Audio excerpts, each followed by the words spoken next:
आदित्य ठाकरेंकडून वरळीमध्ये रस्त्यांची पाहणी केली गेली। यावेळेस त्यांनी पायाने रस्ता उखडला। वरळीमध्ये रस्त्याचे निकृष्ट दर्जाचं काम झाल्याचं त्यांनी दाखवून दिलेलं आहे। एसएमसी म्हणजे शिंदेंनी केलेल्या भ्रष्टाचारामुळे मुंबईकरांचे हाल झाल्याचा आरोपही आदित्य ठाकरे यांनी केलेला आहे।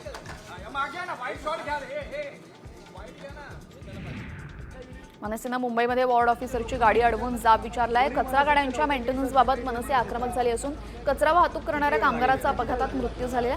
गेल्या 4 दिवसात दुसरा अपघात झाल्याने मनसे आक्रमक झाली असून मृत कामगाराच्या कुटुंबासह जी उत्तर विभागामध्ये कार्यालयात मनसेनं धडक दिलेली आहे।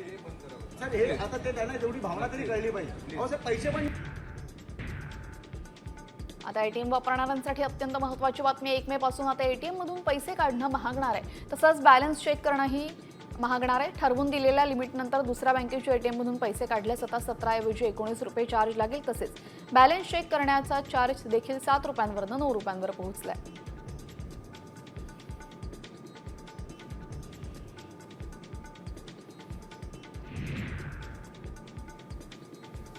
राज्य परिवहन महामंडळाने भाडेवाढ केल्यानंतर उत्पन्नामध्ये साधारण 15% वाढ होईल अशी अपेक्षा होती। मात्र यापेक्षा अगदी वेगळी परिस्थिती दिसते, कारण भाडेवाढीनंतर मार्च महिन्यामध्ये प्रवासी संख्येमध्ये 63 लाखांची घट झाली। त्यामुळे उत्पन्न वाढण्याऐवजी कमी झाल्याचं चित्र दिसतंय।